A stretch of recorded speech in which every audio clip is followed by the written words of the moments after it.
So, Dr. Peterson, you mentioned these ideas of responsibility, of virtue, of respect. You've, I think, detailed what you think students shouldn't do in these examples of like protests and these examples of certain types of activist tactics. What advice would you have for students? How can students make the changes that they want to make? Particularly, do you have any advice for students here? Yeah, read great books. Really, man. You've got this 4-year period that has been carved out of your lives by society. It's given you an identity, like a high-quality identity, and freedom at the same time. And you're not going to get that again in your life. You've got a respectable identity, university student, and complete freedom associated with that, or as near as you're ever going to get. And you've got these unbelievable libraries that are full of the writings of people who are intelligent and articulate beyond comprehension. And you know, and you can go there and you can learn all this. And you might think, well, why should you learn it?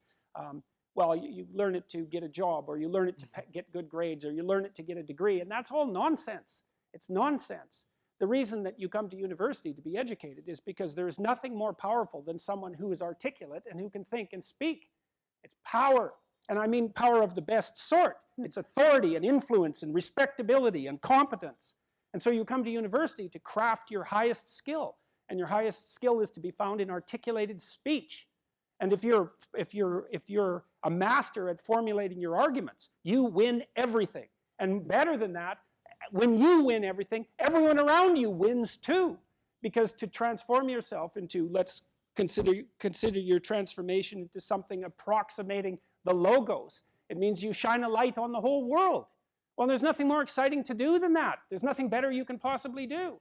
And to think that you're coming to university to be, you know, trained to have a job, it's like, great, that's a hell of a lot better than being unemployed and covered with Cheeto dust while you're snacking away in front of your video game in the basement. But it's not a, and I don't have anything against video games, by the way, but but it's hardly a triumphant call to being in the world, and that's what university should be calling forth. It's like, God, you people, you know, I know what Harvard students are like. I taught here for 5 years. You people are spectacular. You're spectacular. You're all capable of being world beaters. You transform yourself into something that's articulated and sensible and grounded in history and knowledgeable and wise, man. You can do anything you want, and hopefully anything you want for good. Because if you have any sense, everything you want to do would be for the good, because there's nothing more compelling or meaningful or useful in combating the tragedy of life than to struggle with all your soul on behalf of the good. And the universities have forgotten that. It's why everyone's bailing out of the humanities, and they should. The humanities are corrupt. And they're corrupt because they're not telling students this. It's so bloody obvious. It's like, learn to think, learn to speak, learn to read. It makes you a superpower, an individual superpower.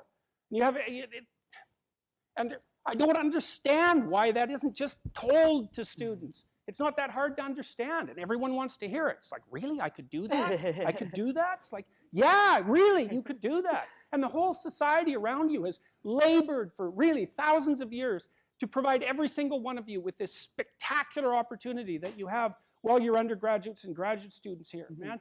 Everyone's just praying that you would come here and manifest everything that you could manifest. And that's what you should be doing, instead of waving placards and complaining about how you're oppressed, for God's sake. You see these Yale students complaining about their oppression. It just leaves me aghast. It's like, well, we're against the ruling class. It's like, no, no, no, you're baby ruling class members. You're young.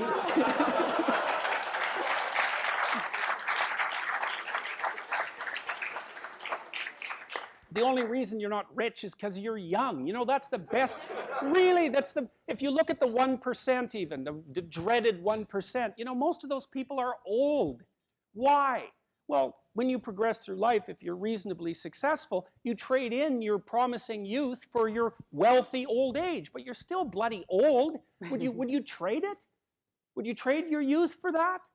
Like, if you factor age out of the economic equation, things look a lot different. Well, of course older people have more money. If they have any sense, they've been collecting it for their whole life. Is that somehow unfair? It's not unfair unless you want to be poverty-stricken when you're 70. And you don't want to be poverty-stricken when you're 70. So I just don't understand what's happened to the universities. I can't believe that you're not told when you come the first day, look, man, you're here on a heroic mission. You're going to take your capacity to articulate yourself to levels that are undreamed of. You're going to come out of here unstoppable. You're going to be able to do anything you want. It's like, that's what you're here for. Instead, you're taught that, well, you know, the world's a pretty oppressive place, and you're probably the bottom of the victim pile, and there's virtually nothing you can do about it except, you know, deconstruct the patriarchy. And it's so weak-kneed and so pathetic that universities should be embarrassed that that's what they're peddling to students. I'm embarrassed by it. You know, I've gone on public record telling parents, bloody well send your boys to trade school, because at least they'll learn something useful. And that's a terrible thing for someone like me to say, because I do believe that that being articulated and educated in the highest possible manner there's nothing that's better for you and for society. And why have the universities forgotten this? Well, that's postmodern neo-Marxism for you, you know. Then the philosophy of intense resentment and oppression and group identity, and God, it's just pathetic.